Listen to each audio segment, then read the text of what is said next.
Alhamdulillahi Rabbil Alamin wal aqibatu lil muttaqin wala udwana illa 'alal zalimin wassalatu wassalamu ala asyrafil anbiya'i wal mursalin nabiyyina Muhammadin wa ala alihi wa ashabihi wa man tabi'ahum bi ihsanin ila yaumiddin. Subhanaka la ilma lana illa ma 'allamtana innaka antal alimul hakim. Allahumma 'allimna ma yanfa'una wanfa'na bima 'allamtana wa zidna ilman wa 'amalan salihan ya rabbal alamin. Alhamdulillah wa syukrullah atas segala karunia yang Allah berikan kepada kita semua. Pada malam ini, ya ikhwan dan akhwat sekalian, a'azzani Allah wa iyyakum.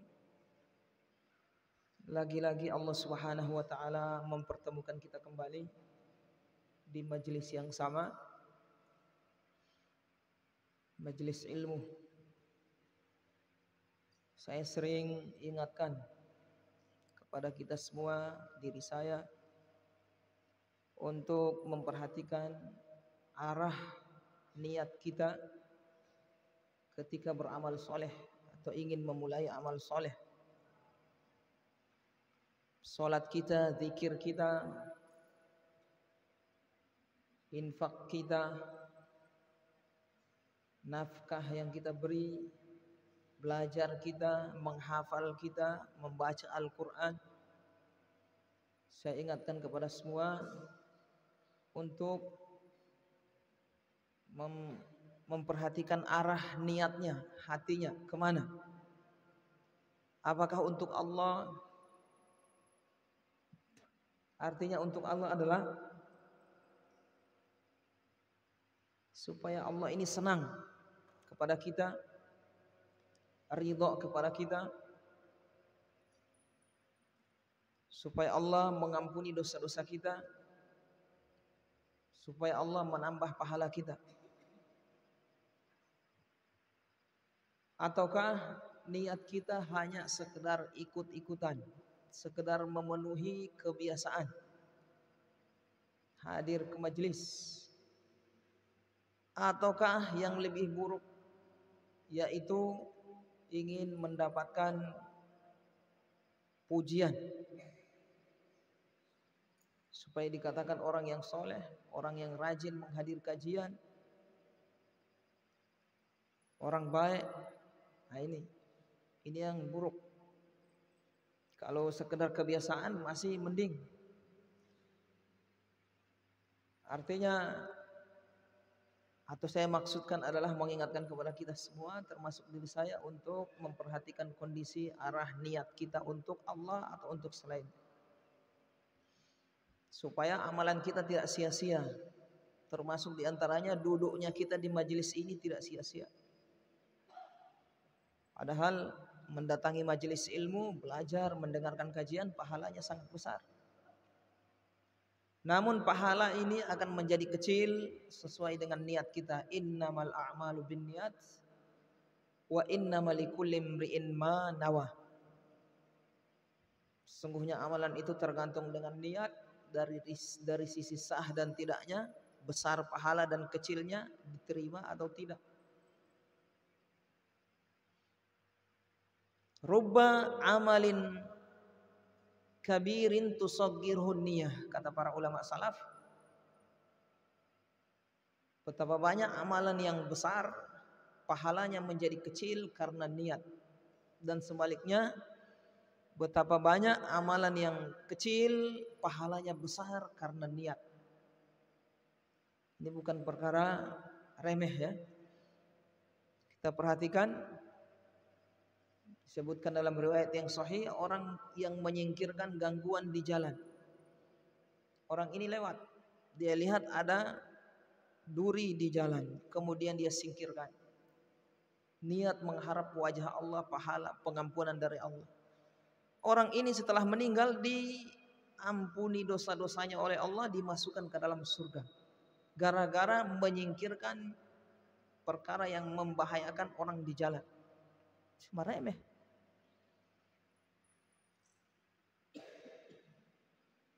Remeh, cuma menyingkirkan. Tapi lihat karena niatnya. Tapi lihat orang di sana ada yang amalannya sangat besar. Berdakwah, mengajarkan umat kebaikan. Nampak mengajarkan kebaikan.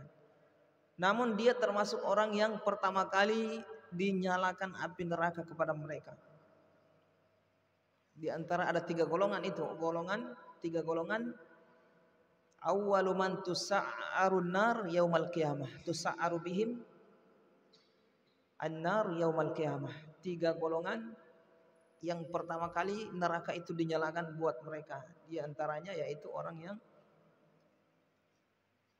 mengajarkan ilmu, mempelajari ilmu untuk dikatakan orang yang alim, qari, ahli baca Al-Quran dan seterusnya.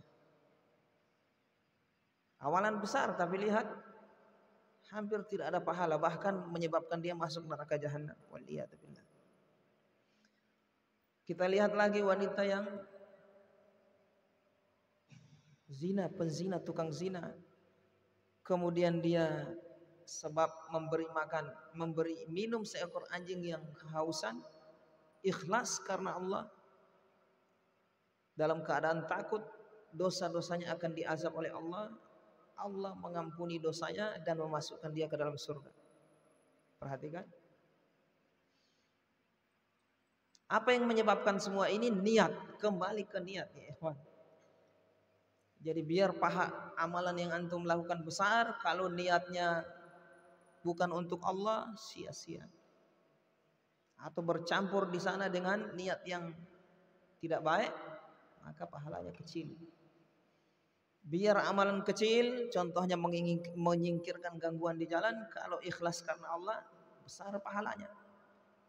Pahala jangan kita fahami hanya sekedar dari sisi bertambah nilai atau bobot amalan kita, tapi yang dimaksud pahala balasan dari Allah ada 2. Yaitu ditambah pahala kita, bobot timbangan amalan, dan dihapus dosa. Itu ganjaran dari Allah.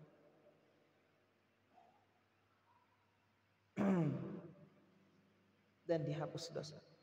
Nah, termasuk diantaranya ini yang kita kerjakan sekarang, kita sibuk sekarang, yaitu duduk di majelis mendengarkan kajian. Amalan besar ini, bukan amalan kecil.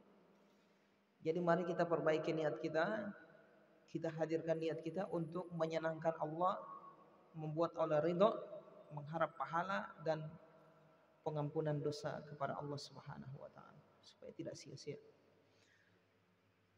Baik, kita lanjutkan kajian kita malam ini. Kita masuk pada surat yang baru, yaitu surat Al-Masad. Alhamdulillah pada pertemuan sebelumnya surat Al-Ikhlas.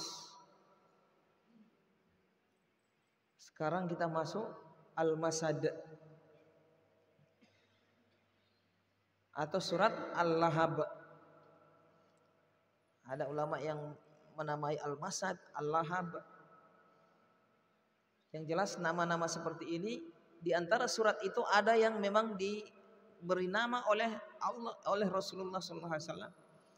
Ada yang tidak ada namanya. Nah, ijtihad para ulama memberi nama untuk surat tersebut, seperti Al-Ikhlas. Itu bukan dari penamaan dari Rasulullah, Al-Ikhlas, dari para ulama. Jadi nama-nama surat itu ada yang bukan wahyu, ijtihad. Ada yang nama itu diambil dari beberapa lafaz di dalam ayat surat tersebut, seperti surat Al-Baqarah. Karena di dalamnya ada lafaz Al-Baqarah, dikasih namalah surat Al-Baqarah. Apa yang dimaksud dengan Al-Baqarah, Azmil? Hah? Apa artinya Al-Baqarah? Hah? Sapi betina. Fauzan, mana Fauzan? Al-Baqarah apa artinya? Sapi apa? Kalau Azmil sapi betina. Sapi apa? Sapi saja. Nah, Ahmad. Apa yang dimaksud dengan Al-Baqarah itu? Satu ekor sapi. Al-Baqarah artinya satu ekor sapi, seekor sapi, bukan sapi betina. Jadi salah itu yang menerjemahkan sapi betina. Biasa diterjemahan Al-Quran itu Al-Baqarah itu sapi betina. Salah terjemahan itu. Al-Baqarah artinya satu ekor sapi. Entah dia jantan atau betina. Kalau sapi yang jenis sapi namanya Al-Baqar. Wa akhadtu adnabal baqar, kata Rasulullah SAW. Jika kalian telah sibuk dengan perdagangan kalian dan kalian memegang ekor sapi, adnabal baqar, baqar itu sapi. Artinya sapi yang bisa jadi 2 atau 3, jumlahnya banyak. Tapi kalau satu ekor sapi pakai tak marbutah, al-baqaratu, satu ekor sapi.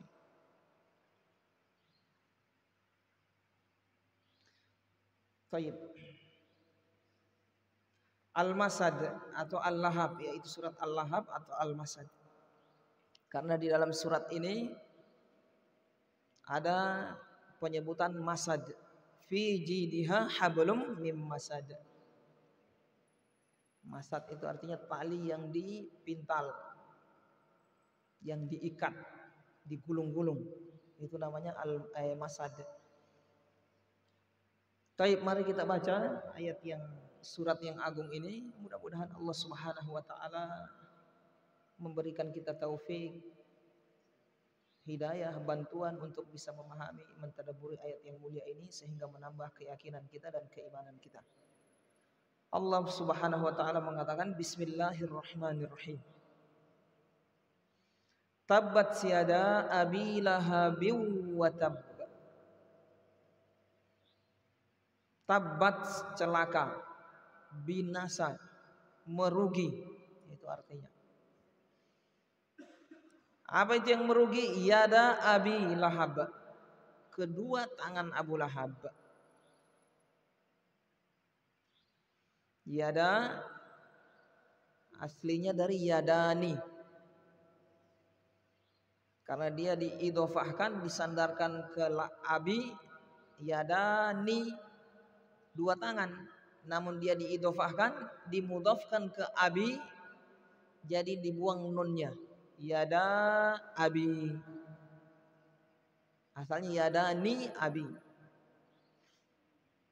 Celaka, binasa kedua tangan Abu Lahab. Watabba, dan dia juga celaka dirinya. Subhanallah. Jadi yang ditetapkan celaka ini dua-duanya, tangannya, dianya juga, dirinya si Abu Lahab. Jadi kalimat yang kedua itu watabba, dianya si Abu Lahab yang celaka. Kalau tabat yang pertama, tangannya, kedua tangannya, menunjukkan tidak ada jalan. Orang ini celaka memang, bahaya. Orang yang sudah merugi, celaka, binasa, merugi di akhirat. Ma aghna anhu maluhu wa ma kasaba. Ma aghna, tidak bermanfaat, anhu baginya, maluhu, mal, hartanya, harta si Abu Lahab, wa ma kasaba, dan seluruh apa yang dia usahakan, seluruh usahanya, termasuk anak-anaknya juga hasil usahanya, tidak bermanfaat bagi dia. Sayasla naran dzata lahab. Azmil.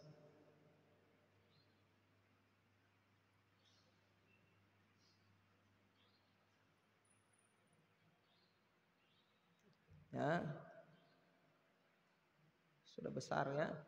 Kalau yang masih anak-anak ini saya masih toleransi.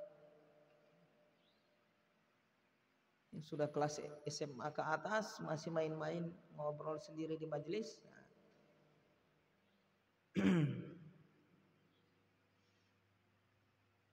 Baik, perhatikan. Siapapun antum perlakukan seperti itu ya ikhwan, bukan cuma saya, semua guru antum harus seperti itu. Mau Ustadz Arfan, Ustadz Nasaruddin, Ustadz Umar, ya jangan antum colek teman-temannya, ngobrol tidak baik. Nanti suatu saat ke depan antum yang ngajar ada orang seperti itu ya. Baik. Lanjut.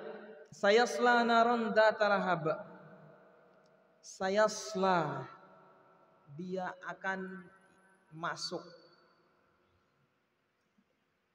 naron, neraka, dzata lahab, yang menyala-nyala.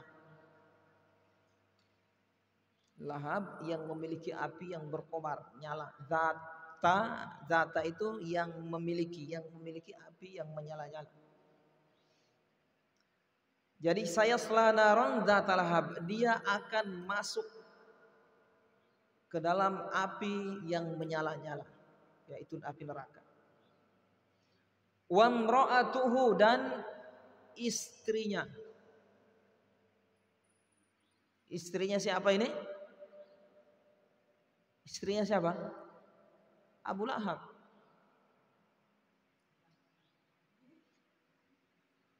Hammalatal hatab, dan istrinya. Maksudnya dan istrinya apa? Masuk neraka juga. Sama seperti Abu Lahab. Yang sifat istrinya ini hammalatal hatab, pembawa kayu bakar. Hammalah artinya tukang bawa, tukang pikul. Hatab kayu bakar. Hatab itu kayu yang biasa digunakan untuk membakar. Hammal artinya tukang bawa, tukang pikul. Jadi sifatnya istrinya si Abu Lahab ini adalah pembawa kayu bakar, tukang pembawa kayu bakar. Fi jidiha, yang di lehernya. Jid itu artinya leher. Ha, kembali ke istrinya tadi. Istrinya siapa tadi? Abu Lahab. Di lehernya itu hablun, ada tali, min masad, yang dipintal. Artinya di lehernya ini ada tali yang dipintal, dibalut, diikat.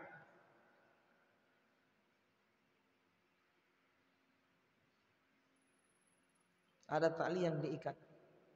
Maksudnya apa ini Ustaz? Baik, kita akan jelaskan. Baca penjelasan dari Syekh Musa'id At-Tayyar.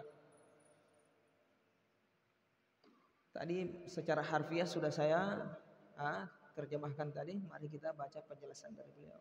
Berkata beliau, akhrajal Bukhari an Ibni Abbasin anna an-nabiyya sallallahu alaihi wasallam kharaja ilal batha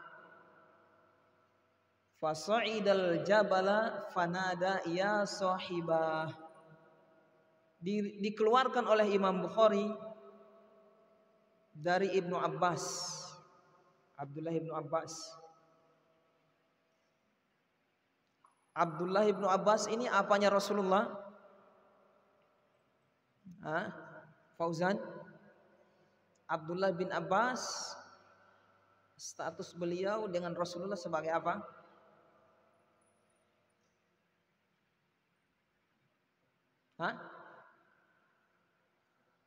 Keponakan, sepupu,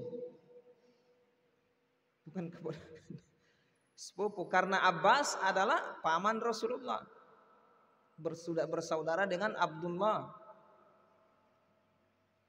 Termasuk yang bersaudara dengan Abdullah adalah Abu Lahab ini. Perhatikan, Abu Lahab ini ayat yang sedang kita baca tadi itu. Abu Lahab ini pamannya Rasulullah. dengan Abbas juga paman Rasulullah, bersaudara Abdullah, Abu Lahab, Abbas. Nah, Abbas ini punya anak namanya Abdullah, dinamakan dengan Abdullah bin Abbas, Ibnu Abbas. Jadi sepupu satu kali dengan Rasulullah SAW. Termasuk sahabat yang sejak kecil masuk Islam.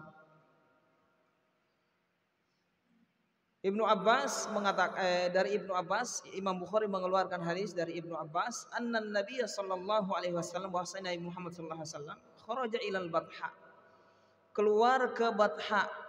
Batha itu tempat yang di Mekah yang agak tinggi, itu daratan daratan agak tinggi dia. Fasoidal jabal, Rasulullah sallallahu alaihi wasallam naik di bukit. Fanadaya sahibah, lalu Rasulullah sallallahu alaihi wasallam saat itu berteriak, menyeru orang-orang Mekah saat itu. Ini terjadi, kejadian ini setelah Rasulullah SAW diperintah oleh Allah untuk menampakkan dakwah, mengajak manusia secara terang-terangan. Setelah beliau diangkat menjadi Rasul. Jadi Rasulullah SAW itu pernah di awal Islam beliau diangkat jadi Nabi, berdakwah secara sembunyi-sembunyi. Setelah itu turun ayat, fasda bima tu'mar, tampakkanlah apa yang engkau perintah. Maksudnya diperintah Rasulullah SAW untuk menampakkan dakwah, mengajak manusia pada Islam, pada tauhid. Ya sahibah, wahai penduduk Mekah, pada pagi hari yang ceria ini, saat itu pagi hari, fajtama'at Quraisyun, lalu berkumpullah orang-orang Quraisy saat itu. Wah, ada apa ini? Muhammad ini tidak biasanya seperti ini. Dan Rasulullah SAW adalah orang yang terkenal di Mekah saat itu, orang yang jujur, tidak pernah berdusta. Baik dalam bercanda, beliau tidak pernah berdusta. Ini perhatikan. Jadi antum berusaha jangan sampai berdusta. Ada saya dapatkan beberapa santri keluar, ditanya sudah minta izin, katanya sudah, padahal belum, dusta. Tidak bagus dusta. Jujur sudah, saya tidak minta izin Ustaz. Bagus itu. Daripada antum menyelamatkan diri dengan cara dusta. Maaf Ustaz, kita sudah salah, tidak minta izin. Nah, itu selesai, jujur. Salah tapi jujur.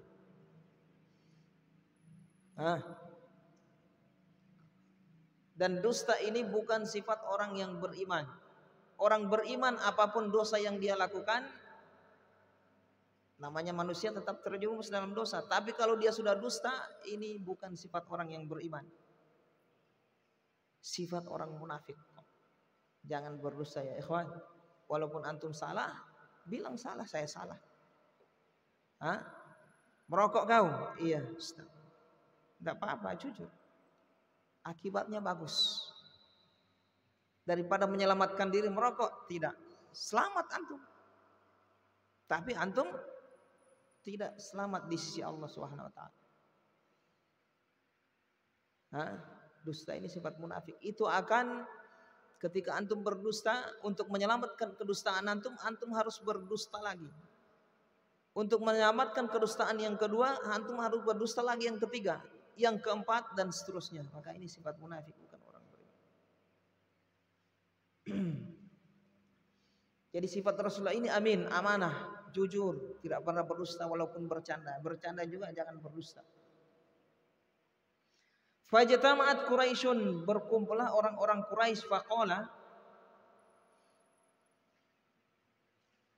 maka Rasulullah SAW menyuarakan, ara'aitum in haddathtukum annal aduwa musabbihakum wa mumsiakum akuntum musaddiqiyya. Wahai kaum Quraisy, Bagaimana pendapat kalian? Kalau aku ceritakan kepada kalian bahwasanya ada musuh yang akan menyerang, baik pagi atau sore hari, menyerang kita di sini, akan membunuh kita semuanya. Akuntum musaddiqiyya, apakah kalian akan mempercayai aku? Musaddiqiyya, aslinya musaddiqina, disandarkan ke ya mutakallim. Jadi musaddiqi, dibuang nunnya, ya ketemu ya langsung di idgham. Jadi musaddiqiyya, apakah kalian akan mempercayaiku? Qalu na'am. Orang-orang Quraisy saat itu sudah banyak berkumpul. Di antara orang Quraisy yang berkumpul saat itu Abu Lahab. Di situ nongol Abu Lahab, ada dia. Qalu na'am, iya kami percaya. Kenapa? Karena mereka tahu Rasulullah itu tidak pernah berdusta. Sebelum diutus sebagai nabi tidak pernah berdusta. Beliau berkata jujur. Kalian percaya kalau saya bilang ada yang menyerang ini hari ini, pagi ini atau sore? Iya kami percaya. Kemudian kata Rasulullah SAW, ketahuilah fa inni nadhirun lakum baina yaday azabin syadidin. Ketahuilah sesungguhnya aku memberi peringatan kepada kalian bahwasanya akan ada azab yang pedih. Maksudnya akan ada apa? Azab yang pedih atau hari kiamat. Faqala Abu Lahab, nongol Abu Lahab. Di kerumunan itu, perkumpulan itu, Abu Lahab bersuara. Alihada jama'tana, apakah cuma gara-gara ini ente kumpul kita di sini semua? Wahai Muhammad, Abu Lahab ini. Tabban laka sairal yaum. Celaka engkau wahai Muhammad. Turun ayat ini. Tabbat siada abi lahabim wa tabba. Ma aghna anhu maluhu wa ma kasab. Sayasla naran dzata lahab wa imra'atuhu hammalatal hatab fi jidiha hablum min masad. Ini namanya asbabun nuzul, sebab turunnya ayat. Jadi gara-gara Abu Lahab ini yang bersuara seperti tabban laka ya Muhammad, celaka engkau wahai Muhammad. Turun ayat untuk membela Rasulullah SAW. Tabbat siada abi lahabi wa tabba. Nah, ini ceritanya seperti itu. Ayat ini turun. Mari kita baca penjelasan dari Syekh Musa'id At-Tayyar. Masih hidup beliau ini, termasuk guru besar dalam ilmu tafsir. Pengajar di mana? Universitas Islam Muhammad bin Saud. Hada du'aun bil halak wal khusran ala ammir Rasul sallallahu alaihi wasallam al-makniyi bi Abi Lahbin. Ini adalah doa kecelakaan, doa kerugian, doa kebinasaan untuk pamannya Rasulullah sallallahu alaihi wasallam. Jadi Abu Lahab itu pamannya Rasulullah.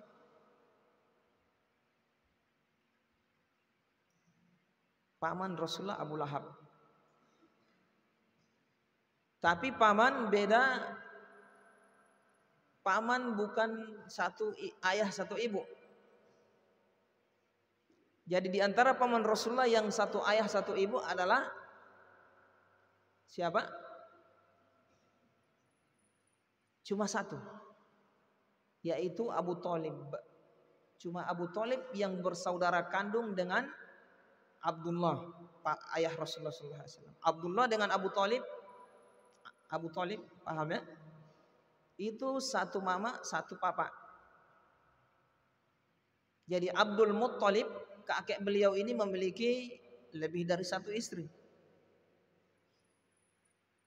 Salah satu istrinya adalah ibunya Abdullah dengan Abu Thalib. Makanya Abu Thalib ini Abu Thalib kecintaannya kepada Rasul lebih karena ini keponakan kandungnya. Anak dari saudaranya yaitu Abdullah. Kayaknya masih kecil Abu Thalib yang pelihara, asuh beliau sampai dewasa.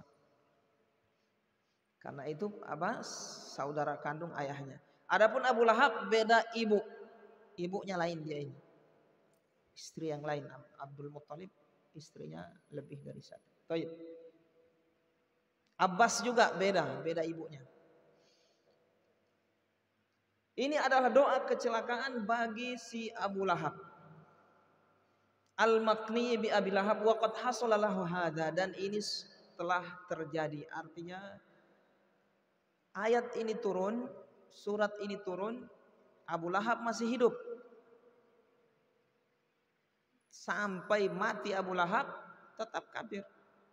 Menunjukkan kebenaran ayat yang mulia ini. Karena padahal sebenarnya kalau si Abu Lahab ini memungkinkan masuk Islam sebagaimana para pembesar-pembesar Quraisy yang keras penentangannya kepada Rasulullah, kepada dakwah Islam. Seperti Abu Sufyan. Siapa yang tidak tahu Abu Sufyan pernah memimpin pasukan di barisan kaum kafirin, kaum Quraisy untuk memerangi Rasulullah. Tapi ternyata di akhir-akhir beliau masuk Islam. Banyak pembesar Quraisy yang anti-Islam, memusuhi Islam, masuk Islam di akhir hayat mereka. Tapi Abu Lahab, lihat, tidak ada. Karena memang sudah turun ayat, sudah dilaknat dia. Dzalika jazaa'a qaulihi lin Nabi sallallahu alaihi wasallam. Tayyib, ayat ini turun sebagai balasan atas perkataannya yang dia tujukan kepada Rasulullah. Celaan buat Rasulullah, tabban laka sairul yaum, celaka engkau selama-lamanya wahai Muhammad. Alihadza jama'tana, apakah dengan cuma untuk ini engkau mengumpulkan kami ini? Tsumma akhbarallahu anna mala Abi Lahbin wa waladahu la yanfa'unahu wa la yarudduna anhu adzaballahi. Kemudian Allah mengkhabarkan, kabar dari Allah jujur, kabar yang benar, informasi yang benar, yaitu bahwasanya anna mala Abi Lahbin, bahwasanya seluruh harta Abu Lahab, wa waladahu, dan anak-anaknya, dan apa yang dia upayakan, la yanfa'unahu, tidak memberi manfaat kepada dia sedikit pun, wa la yarudduna anhu adzaballah, dan hartanya, anak-anaknya sama sekali tidak mencegah dia dari azab Allah Subhanahu wa taala.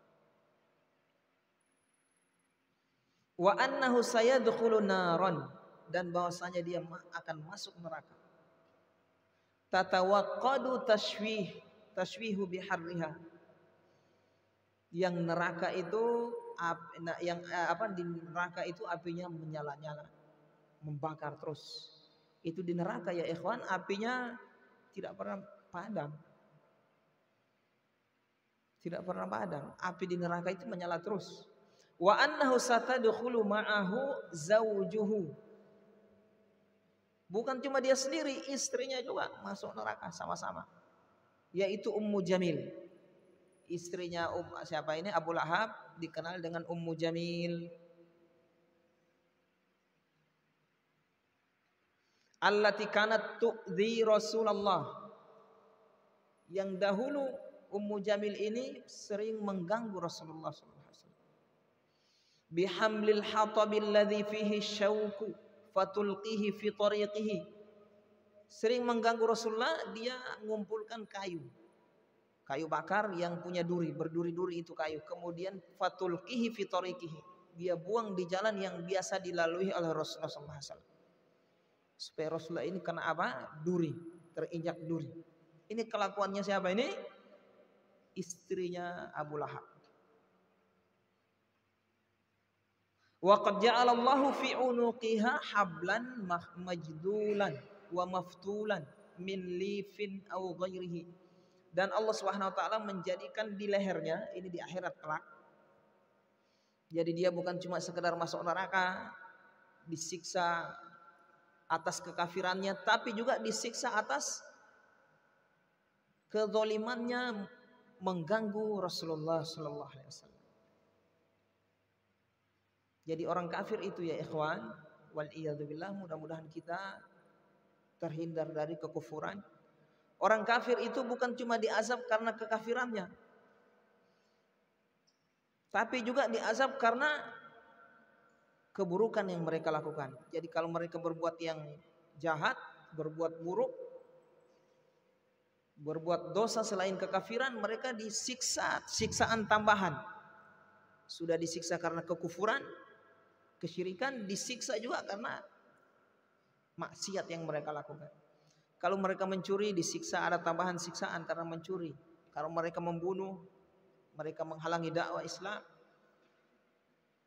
itu akan ada tambahan tersendiri. Mereka meninggalkan sholat, disiksa lagi karena meninggalkan sholat, ditambah azabnya. Nah ini Ummu Jamil dan Abu Lahab ini bukan cuma disiksa karena kekafirannya, tapi disiksa juga karena upaya mereka yang jahat menghalang-halangi manusia dari jalan Allah, menghalangi manusia masuk Islam, menghalangi dakwah Rasulullah, menyiksa Rasulullah, intimidasi kepada Rasulullah.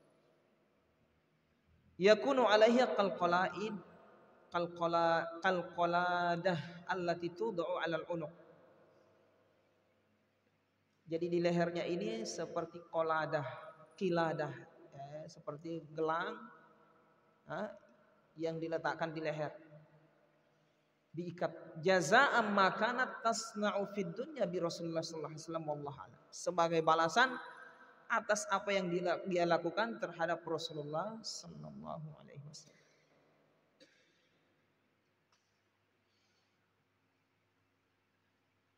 Mana tadi?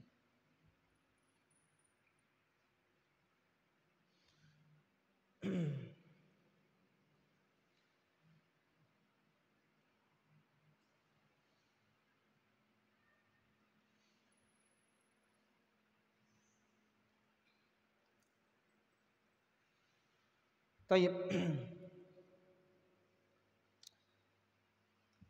Apa faedah atau nasihat yang bisa kita petik dari ayat yang agung ini, dari surat yang agung ini? Yang pertama,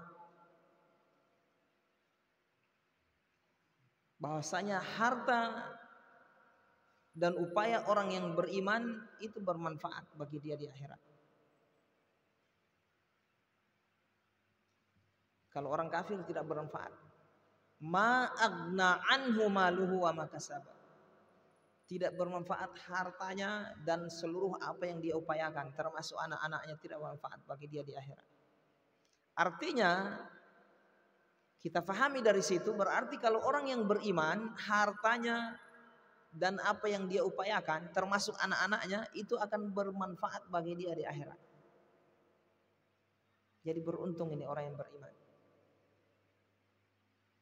Jadi kalau hartanya itu dia gunakan di jalan yang diridhoi oleh Allah, bukan di jalan maksiat tentunya, maka hartanya akan menyelamatkan dia di akhirat. Demikian juga anaknya yang dia tinggal. Anaknya juga kalau dia didik menjadi orang yang soleh,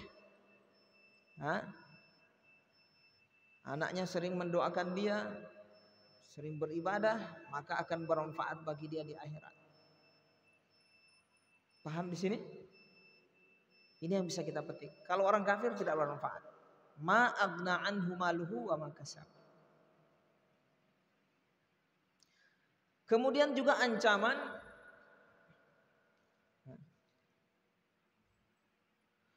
Kemudian faedah yang berikutnya, Allah ingin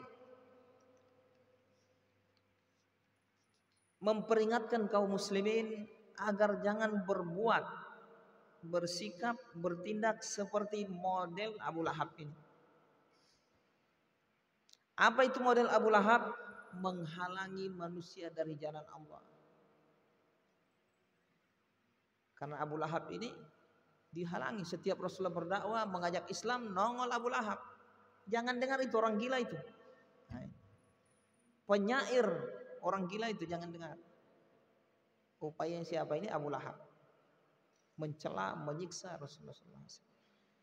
Jadi kaum muslimin jangan sampai mengikuti kelakuannya siapa ini? Abu Lahab. Makanya diabadikan cerita tentang Abu Lahab ini sebagai peringatan bagi kaum muslimin.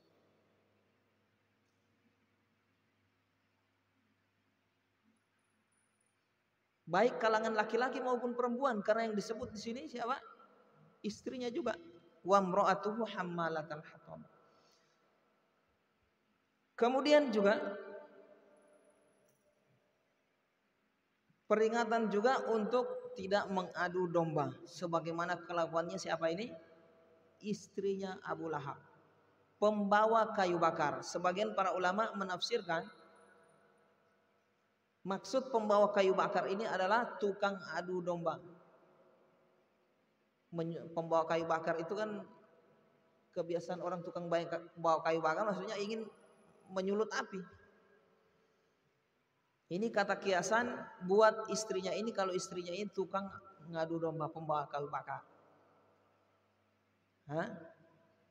Peringatan bagi kita, termasuk para wanita kita kaum muslimin, agar jangan berbuat seperti istrinya Abu Lahab ini. Artinya apa? Artinya perintah dari kebalikannya. Apa itu kebalikan perintahnya? Berusaha mempererat hubungan, merekatkan hubungan. Kalau ada yang sudah menjadi renggang, dia berusaha bagaimana hubungan mereka ini jadi baik, bukan tambah dikasih rusak. Sebagaimana kelakuannya siapa ini? Istrinya Abu Lahab. Seperti itu. Ini faedah. Artinya nilai nasihat yang terkandung dalam ayat yang mulia ini. Wa imra'atuhu hammalatal hatab. Berusaha bagaimana membuat perbaikan. Dan juga kebalikannya Abu Lahab. Kalau Abu Lahab bagaimana menghalangi dakwah? Membuat orang lain supaya malas untuk beramal. Itu model-model Abu Lahab. Lihat orang pakai jilbab, untuk apa yang dipakai jilbab? So panas. Orang mau ke pesantren, untuk apa ke pesantren? Tidak ada masa depan. Ada yang ngomong begini, ikhwan? Banyak. Mau makan batu kamu di sana, lulus di sana, mau apa? Ini model Abu Lahab. Menghalang-halangi manusia dari dakwah, dari berbuat kebaikan, dari menghafal Al-Quran, untuk menjadi orang yang baik di pesantren. Datang ini orang menghalangi, mengendorkan semangat, sama model Abu Lahab ini. Sengaja Allah abadikan ini cerita Abu Lahab ini agar jangan kita model seperti Abu Lahab. Artinya kita harus berbuat kebalikannya, menyemangati orang berbuat kebaikan, membuat persatuan, berusaha merekatkan hubungan yang sudah mulai renggang, dikasih rekat, jangan tambah dikasih pecah. Baik dengan alasan tahdzir atau alasan apapun.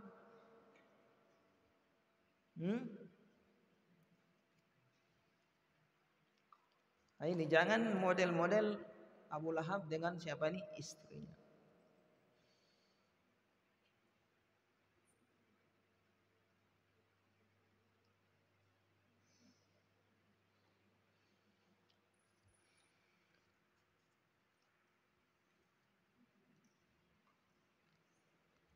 Dan juga ada istinbat dari Al-Imam Asy-Syafi'i rahimahullah ta'ala.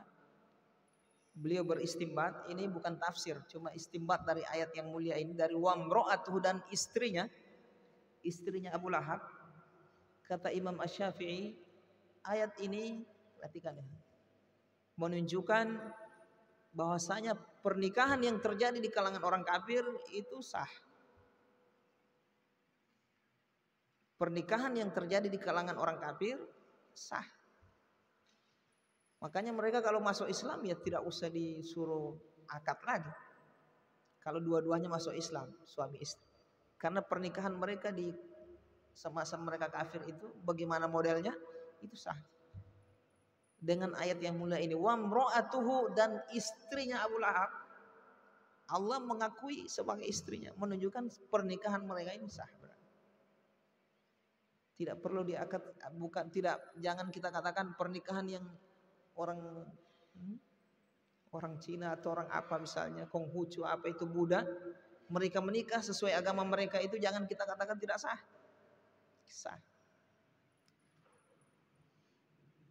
Taib ya ikhwan, kita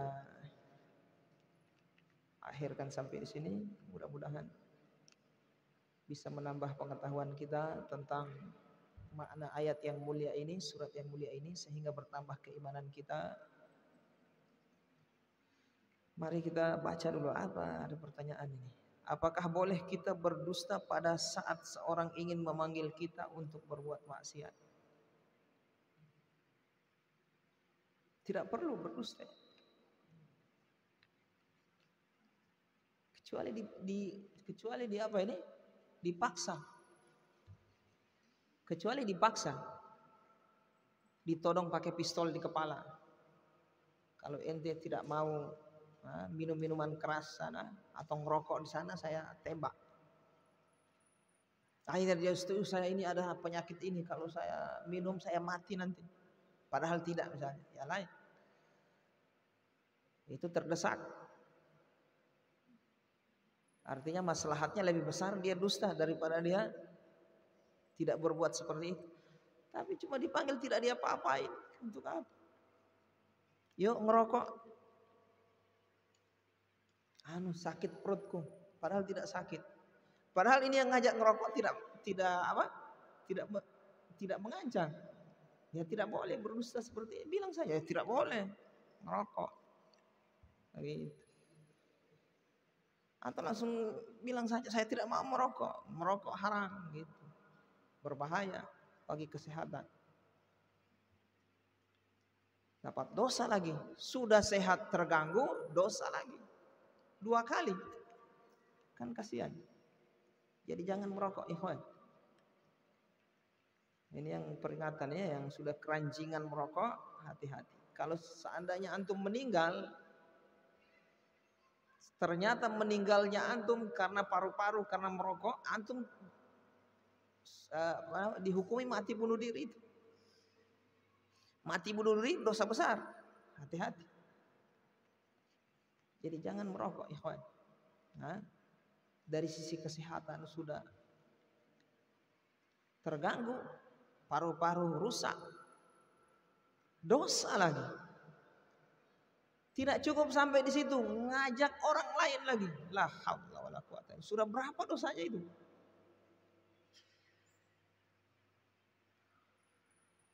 Kalau tidak merokok ente bencong, ente ini bukan laki-laki. Ya Allah ya Rabbi, jangan ya ikhwan. Sudah berapa dosanya itu, berapa kali lipat? Sudah merokok. Kalau merusak kesehatan, dosanya sendiri. Karena Allah melarang kita merusak kesehatan kita. Wala tulqu bi aidikum ila tahluka. Janganlah kalian menceburkan diri kalian pada kebinasaan, dosa sendiri. Kemudian apalagi merusak kesehatan, kemudian lagi mengganggu orang lain, ngajak orang lain dan seterusnya, banyak susahan. Tapi tidak boleh berdusta kalau tidak ada maslahat atau mudarat. Kalau tidak dipaksa ya jangan. Kecuali dipaksa, mau dipukul, mau digantong, dibunuh ya lain. Ada orang lain misalnya datang ke rumah kita mau membunuh seseorang, dia sembunyi di rumah kita. Dia mau bunuh, ya antum harus dusta supaya selamat ini orang. Kalau tidak mati dia. Mana ini dia masuk itu dalam jendela. Misalnya dia di bawah tidak bisa. Orang mau bunuh orang antum. Ya antum harus bagaimana caranya supaya dia terhindar dari pembunuhan, dia tidak dibunuh. Maslahat mudaratnya lebih besar. Tapi ini tidak diapa-apain. Yuk ngerokok. Yuk mencuri misalnya. Yuk ngapain? Terus langsung berdusta. Tidak boleh seperti ini. Jangan antum berdusta. Bilang saja tidak mau, itu haram. Lebih bagus antum nasihat. Baik ya ikhwan, kita akhirkan kajian kita. Subhanakallahumma wa bihamdika asyhadu an la ilaha illa anta astaghfiruka